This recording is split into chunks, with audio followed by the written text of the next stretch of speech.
Monsieur le conseiller Mestre, le projet de création de maison commune de la musique dont vous venez de rendre compte constitue une occasion exceptionnelle de doter enfin la musique d'un outil au service de l'ensemble de la filière. Il répond, comme vous l'avez dit, à la nécessité de procéder à une structuration de cette filière musicale, bouleversée par la révolution numérique, de sorte d'accorder toutes les forces vives du secteur et de porter une voix forte, tant au niveau national qu'au niveau européen. La filière musicale, comme vous l'avez souligné, est diverse, mais doit être unie au profit du rayonnement de l'industrie culturelle française, et je vous rejoins là-dessus.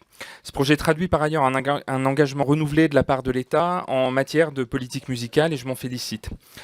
Pourtant, le projet d'installation de ce Centre national de la musique à la Villette, au nord-est de la capitale, peut laisser craindre un fonctionnement trop concentré et trop parisien de l'établissement public. L'harmonisation, la structuration du champ musical aujourd'hui atomisé ne doit pas se faire au prix de l'incroyable diversité de la filière.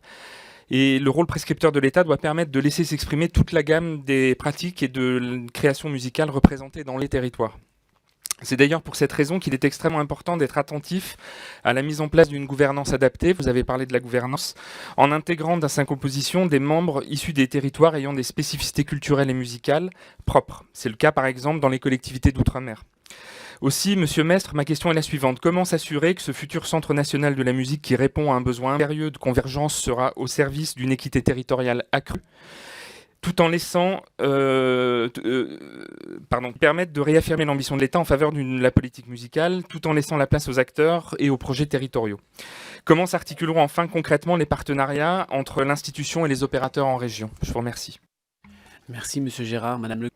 Monsieur le député Gérard, je partage tout à fait, bien sûr, votre préoccupation de l'articulation avec les régions. On l'évoque dans le rapport, je n'ai pas fait à l'oral, je vous prie de m'en excuser. Il est très important, à une période où, on le sait, l'argent public est rare, de mutualiser les efforts des différents acteurs. Tous les établissements publics, j'évoquais le cinéma, tous les grands établissements publics du ministère s'attachent à développer une politique articulée avec les régions. Il y a maintenant des fonds régionaux en faveur du cinéma qui existent déjà depuis un certain nombre d'années. Il sera essentiel que ce Centre national de la musique ait une articulation avec les régions. Le Centre national des variétés signe déjà des conventions de partenariat avec les régions. La ministre de la Culture en a participé à une signature de l'une d'entre elles à la fin de l'année dernière, à l'automne de l'année dernière en Aquitaine, Nouvelle-Aquitaine. Je vais au-delà, il nous paraît essentiel, on l'évoque en tout cas dans le chapitre sur la gouvernance, que les élus locaux trouvent une présence au conseil d'administration de l'établissement, même si le conseil doit être amassé, comme je l'ai indiqué, qu'il y ait une présence des collectivités locales par ce biais-là est un élément qui nous semble central.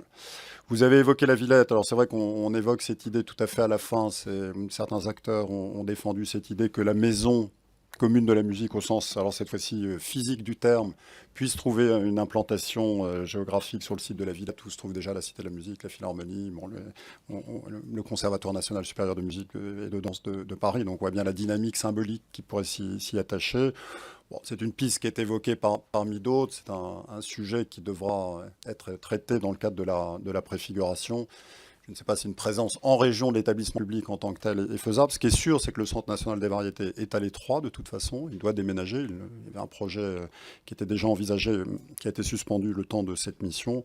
Il faudra en tout cas trouver une implantation correcte pour cette future maison commune. Et donc j'en profite